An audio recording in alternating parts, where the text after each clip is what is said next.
ஆச்சி அதிரசமா விடுங்க, கையில தட்டி சூடான எண்ணெயில பொரிச்சா அதிரசம் ரெடி. உண்மையிலே நீங்க இந்த நடந்த சம்பவத்துக்காக வருத்தப்பட்டு பதட்டப்பட்டு கவலை அடைந்து நீங்கள் ஒரு வீடியோவில் நீங்க பேசியிருந்தா நீங்க இயல்பா நீங்க உண்மையிலே வருத்தத்தில் இருக்கீங்க அப்படிங்கிற விஷயம் மக்களுக்கு போய் ரீச் ஆயிருக்கும்.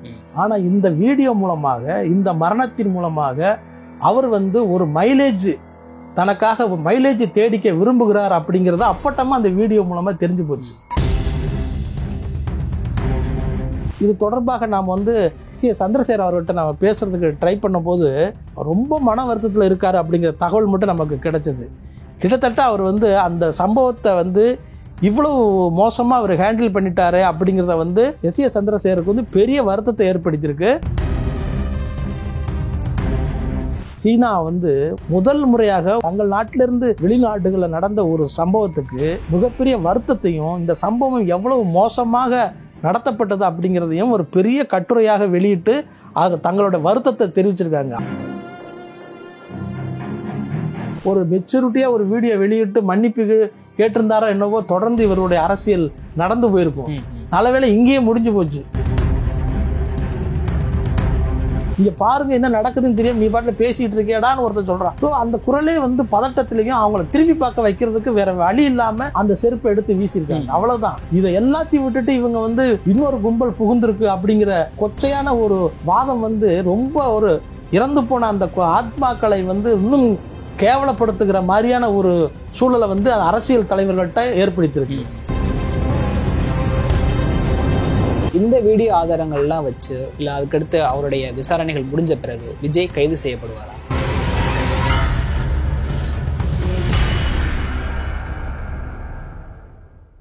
வணக்கம். சமீபத்தில் இப்போ தாவேகா தலைவர் விஜய் அவர்கள் வெளியிட்ட வீடியோ நிறைய ஒரு சர்ச்சையை எழுப்பியிருக்குன்னு சொல்லலாம். நிறைய பேர் விவாதம் வச்சுக்கிட்டு இருக்காங்க. ஸோ அதை பற்றி உங்களோட பார்வை. அதாவது விளக்கம் அளித்த ஒரு வீடியோவுக்கு இவ்வளோ பெரிய விமர்சனத்துக்கு உள்ளாகும் அப்படிங்கிறது யாருமே எதிர்பார்க்காத ஒரு விஷயம். காரணம் என்ன அப்படின்னா, பாரதியாரோட ஒரே ஒரு வரி ஒன்று உண்டு, உள்ளத்தில் உண்மை உண்டாயின் வாக்கினில் ஒளி உண்டாகும் அப்படின்னு.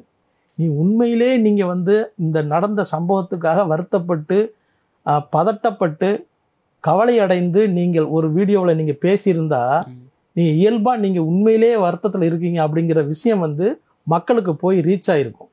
ஆனா இந்த வீடியோ மூலமாக, இந்த மரணத்தின் மூலமாக அவர் ஒரு மைலேஜ், தனக்காக மைலேஜ் தேடிக்க விரும்புகிறார் அப்படிங்கிறத அப்பட்டமா அந்த வீடியோ மூலமா தெரிஞ்சு போச்சு.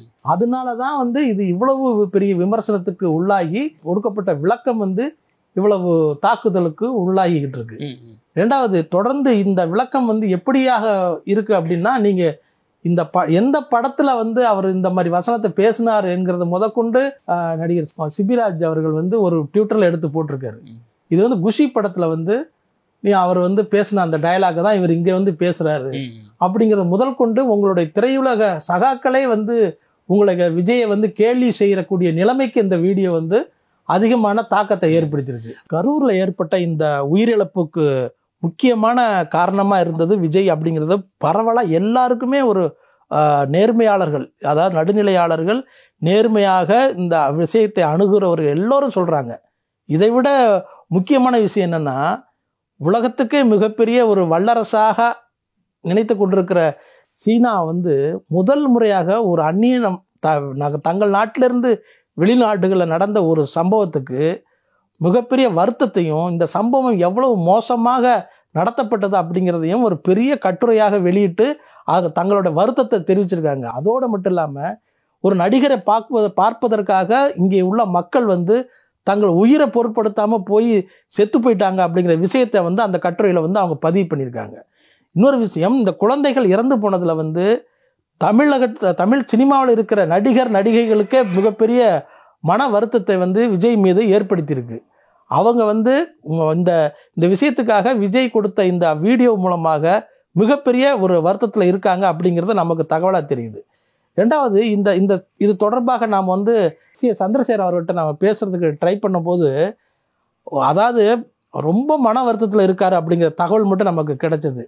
கிட்டத்தட்ட அவர் அந்த சம்பவத்தை இவ்வளவு மோசமாக அவர் ஹேண்டில் பண்ணிட்டாரு அப்படிங்கிறத எஸ்.ஏ. சந்திரசேகருக்கு பெரிய வருத்தத்தை ஏற்படுத்தியிருக்கு. அவர் வந்து மறுநாள் எதுவுமே சாப்பிடவே இல்லை அப்படிங்கிற தகவலை வந்து அவர் தரப்புல இருந்து நமக்கு சொன்னாங்க. அவர் வந்து அவ்வளவு மனவேதனையிலையும் வந்து எஸ்ஏசி வந்து இருந்திருக்காரு. உண்மையிலே ஒரு தகப்பனுக்கு தன்னுடைய பையன் மேலே இவ்வளவு ஒரு கேர்லெஸ்ஸாக இதை ஹேண்டில் பண்ணிட்டான் அப்படிங்கிற ஒரு வருத்தம் இருக்குல்ல, அது எவ்வளோ பெரிய மனவேதனையை எஸ்சிஎஸ்சிக்கு கொடுத்துருக்குங்கிறத அவர் சொல்லும்போது நம்ம தெரிஞ்சுக்கிட்டோம். இது சிபி சத்யராஜ் அவர்கள் ஸ்டோரி போட்டிருந்தாரு. நீங்கள் இந்த சைடு பார்த்தீங்கன்னா சத்யராஜ் அவர்களுடைய மகள் வந்து டிஎம்கே ஆதரவாளர்களாக இருப்பாங்க. இவர் வந்து தாவேக்காவோட ஆதரவாளர் தான்.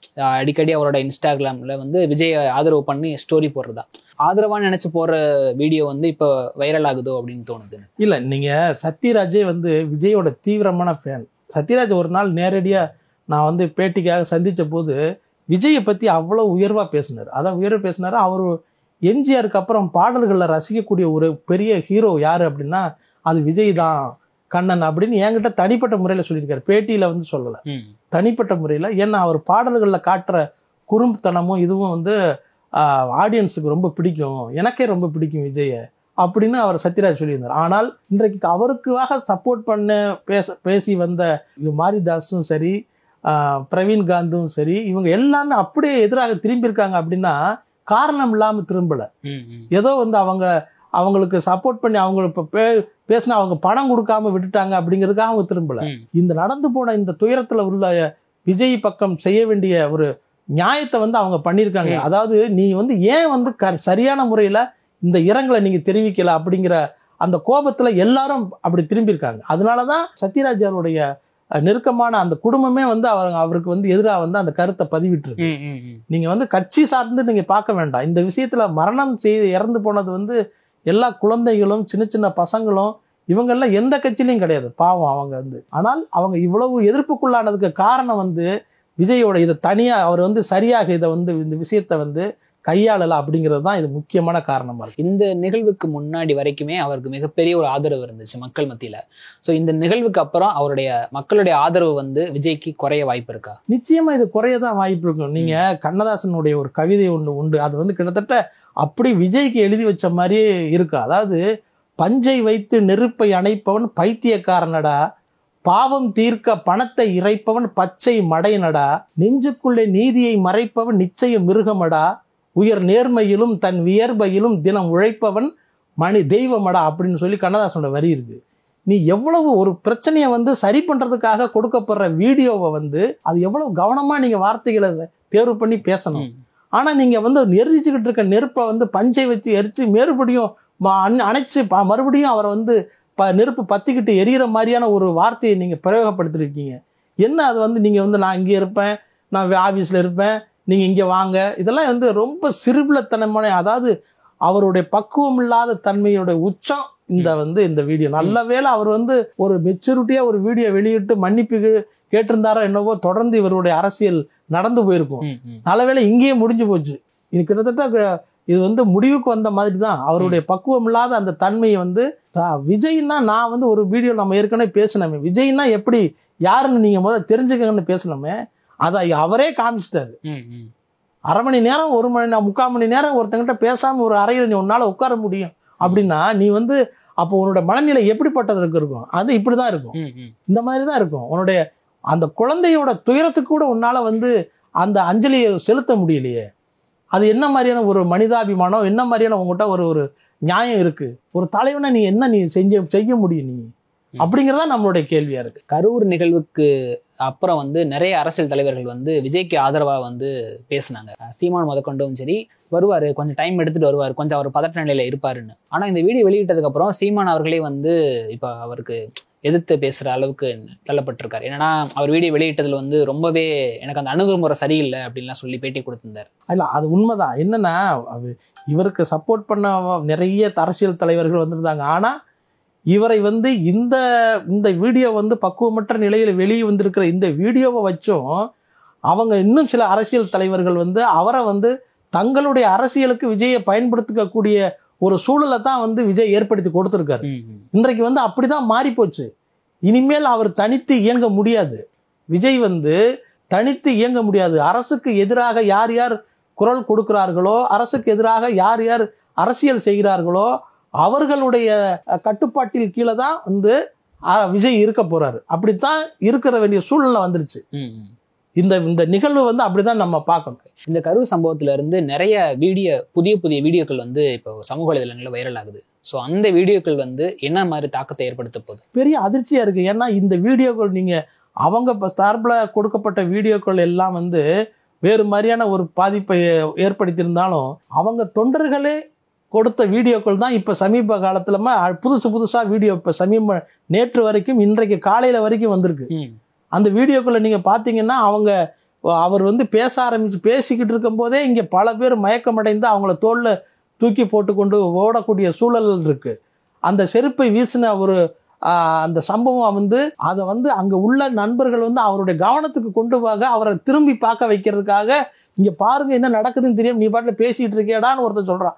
ஸோ அந்த குரலே வந்து பதட்டத்திலையும் அவங்கள திரும்பி பார்க்க வைக்கிறதுக்கு வேற வழி இல்லாம அந்த செருப்பை எடுத்து வீசியிருக்காங்க. அவ்வளவுதான். இதை எல்லாத்தையும் விட்டுட்டு இவங்க வந்து இன்னொரு கும்பல் புகுந்திருக்கு அப்படிங்கிற அந்த ஒரு பச்சைன்னு சொல்ல கொச்சையான ஒரு வாதம் வந்து ரொம்ப ஒரு இறந்து போன அந்த ஆத்மாக்களை வந்து இன்னும் கேவலப்படுத்துகிற மாதிரியான ஒரு சூழலை வந்து அரசியல் தலைவர்கள்ட்ட ஏற்படுத்தியிருக்கு. இன்னும் சொல்ல போனா அந்த நயினார் நாகேந்திரன் அவர்கள் எல்லாம் போகும்போது அந்த அண்ணாமலை அவர்கள்லாம் அந்த குழு போயிட்டு இருக்கும்போது இவங்களே வந்து எதிரில் இருக்கவங்களுக்கு எடுத்து கொடுக்குறாங்க. கூட்டத்துல யாரோ புதுசா வந்திருக்காங்களா இவங்களே சொல்றாங்க. அப்ப என்ன அர்த்தம்? அவங்கள வந்து பேச வைக்கிறதுக்கு இவங்களே ஒரு பாயிண்ட் எடுத்து கொடுத்து இதை சொல்லுங்கிற மாதிரியாக ஒரு சூழல் வந்திருக்கு. ஆக விஜயை வைத்து இன்னும் ஒரு பெரிய ஒரு மெகா பிளானுக்கு வந்து வேறு அரசியல் கட்சிகள் வந்து திட்டமிடுகின்றனவோ என்கிற சந்தேகத்தை இந்த சம்பவம்லாம் நமக்கு வந்து ஏற்படுத்தியிருக்கு. இந்த வீடியோ ஆதாரங்கள்லாம் வச்சு இல்ல அதுக்கடுத்து அவருடைய விசாரணைகள் முடிஞ்ச பிறகு விஜய் கைது செய்யப்படுவாரா? நியாயமா பார்த்தா விஜய் கைது செய்யப்பட்டிருக்கணும். விஜய் கைது செய்யப்படுறது தான் இந்த விஷயத்துல வந்து உண்மையான சட்ட நடவடிக்கையா இருக்கும் அப்படிங்கிறது நாம மட்டும் இல்லை, இந்த சமூக செயல்பாட்டாளர்கள் உட்பட நேர்மையான நடுநிலையாக உள்ள எல்லாருமே அதைத்தான் எதிர்பார்க்கிறாங்க. ஏன்னா இறந்து போனது இன்னும் தன்னுடைய வாழ்க்கையே தொடங்காத ஒரு இளம் பிஞ்சுகள், இறந்து போன குழந்தைகள், இளைஞர்கள், இப்படிப்பட்ட அந்த அடுத்த வருஷம் வந்து அவங்க வந்து பள்ளி வாழ்க்கையை தொடங்கியிருப்பாங்க. சில பேர் தங்களுடைய கல்லூரி வாழ்க்கையை தொடங்கியிருப்பாங்க. இன்னும் சில பேர் தங்களுடைய வேலைகளில் சேர்ந்திருப்பாங்க. அப்படிப்பட்ட வாழ்க்கையை தொடங்கக்கூடிய ஒரு நிலைமையில எல்லாரும் வந்து இறந்து போயிருக்காங்க.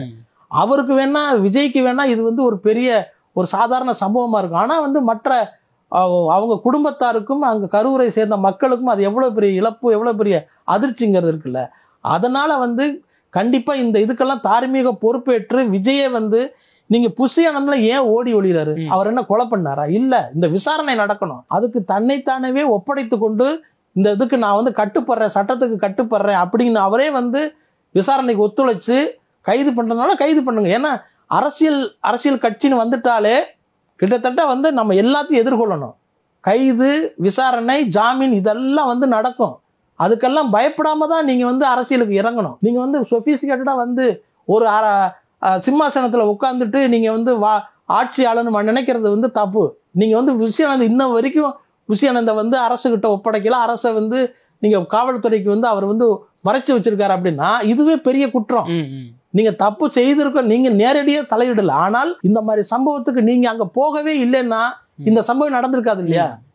இன்னைக்கு நான் சொல்றேன், எவ்வளவு விஞ்ஞான வளர்ச்சி எவ்வளவு வளர்ந்துருச்சு. நீங்க வீட்டிலேயே உட்காந்துட்டு உங்களோட வீடியோ கான்பரன்சிங்ல அந்தந்த ஊர்ல திரை கட்டி நீங்க அது நேரடியாக வீடியோ கான்பரன்ஸ்ல மக்கள்கிட்ட பேசலாமே. அவ்வளவு வசதி வந்துருச்சுல்ல, நீங்க அங்க பேச வேண்டியதானே. ஆனா அவருடைய நோக்கம் மக்கள்கிட்ட தன்னுடைய கருத்தை சொல்றது அல்ல, தன்னுடைய கூட்டத்தையும் தன்னுடைய பலத்தை காட்டணும் அப்படிங்கிறது தான் அவருடைய நோக்கம். நாமக்கல்ல மக்களை சந்திச்சிருந்தாலும் அங்கிருந்து நீங்க வந்து மக்களை கூப்பிட்டுக்கிட்டு அந்த ரசிகர்களை கூப்பிட்டுக்கிட்டு அடுத்த ஊருக்கு வந்திருக்காரு. இப்படி இன்னொரு ஊர்ல இருந்து அடுத்த ஊருக்கு வந்து மக்கள் ரசிகர்கள் வந்து கூடும் பொழுது ஏற்கனவே காத்திருந்த இந்த கூட்டமும் புதிதாக வந்த ரசிகர்கள் கூட்டமும் சேர்ந்து ஒரு மிகப்பெரிய ஒரு அழுத்தத்தை ஏற்படுத்தி தான் இந்த மரணம் நடந்திருக்கு. அப்போ இந்த மரணத்துக்கு முழுக்க காரணம் விஜய் தான். அப்போ விஜயும் சட்டத்துக்கு கட்டுப்பட்டவர் தான். அப்போ அவரை கைது செய்யணும் அப்படிங்கிறது தான் எல்லோருடைய குரலும் போல நம்முடைய குரலும். அந்த கைது நடவடிக்கை உட்பட்டுட்டு தார்மீகமா அவர் வந்து இந்த விசாரணைக்கு ஒத்துழைச்சாதான் உண்மையான அரசியல் தலைவர். இல்லைன்னா வந்து அவர் வந்து இன்னும் நடிகராகத்தான் இருக்காரு அப்படிங்கிறத நாம பார்த்துக்கணும். இந்த வீடியோவிலையும் வந்து அவர் திரைப்படங்களை விட மிகப்பெரிய ஒரு நடிப்பை வெளிப்படுத்தி இருக்கார் அப்படிங்கிறது தான் நம்ம பார்க்கணும். இந்த குழந்தைகளுக்காக அவர் வந்து அவர் யாரையோ வந்து டார்கெட் பண்ணி ஒரு விஷயம் சொல்றாரு, பாட்டிலுக்கு 10 ரூபாய் பாட்டு சொல்றாருல்ல, அது வந்து நீங்க வந்து ஒரு நக்கல் பண்றதுக்கு எந்த டியூன்ல சொன்னா கரெக்டா ரீச் ஆகும் அப்படின்னு வீட்லயே உட்காந்து யோசிக்கிறாரு. ஒன்னா கட்டிக்கிற எப்பவும் நினைச்சது இல்ல, கல்ல கட்டி காட்டுக்குள்ள பாட்டுறவன் யாரும் இல்ல, பாட்டிலுக்கு 10 ரூபாய். இதை மட்டும் நீ வீட்டுல உட்காந்து இவ்வளவு நேரம் யோசிச்சிருக்கிய. நக்கல் பண்றதுக்கு நீ எடுத்த இந்த நேரத்துல மக்கள் எவ்வளவு துயரப்படுவாங்க அப்படிங்கிற சிந்திக்கிறதுக்கு நேரம் இல்லாம நீ தாமதம் வரலாமா? முதல்ல அதை செய்யலாமா? தாமதமா வந்தது தானே இவ்வளவு பெரிய பிரச்சனைக்கு காரணம். அதனால நீ வந்து கைது செய்யப்படணும். இப்போ இவர் பேசின வீடியோ வந்து நிறைய விவாதங்கள் ஏற்படுத்தியிருக்கு, எல்லாம் பண்ணிருக்கு. இதனால அவர் நடிச்சிருக்கக்கூடிய ஜனநாயகன் படத்துக்கு பிரச்சனைகள் வருமா? கண்டிப்பா வராது.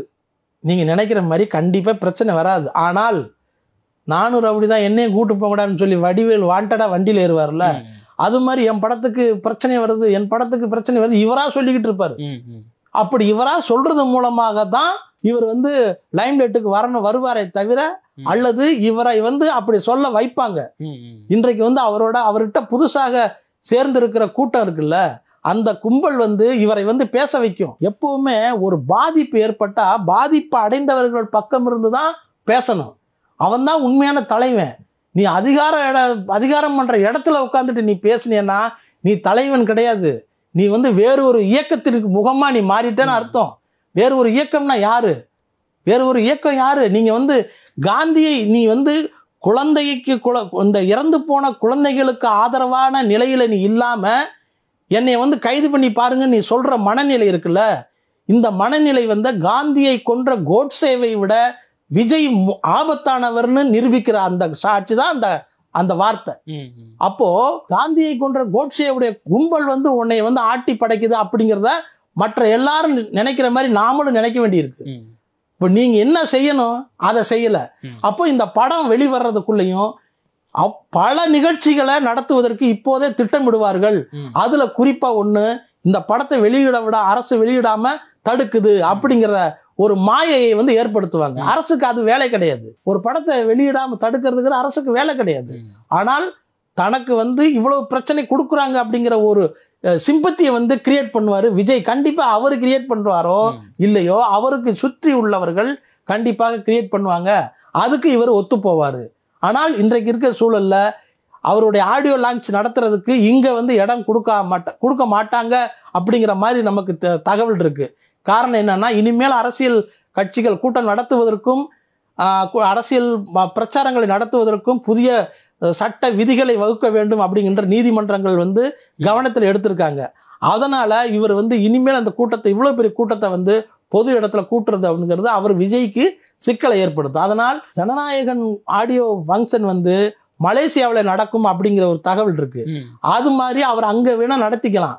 ஆனால் படத்தை ரிலீஸ் பண்றதுக்குள்ளேயும் அவருக்கு வந்து பல சீன்களை வந்து கிரியேட் பண்ணறதுக்கு ஆட்கள் தயாரா இருக்காங்க.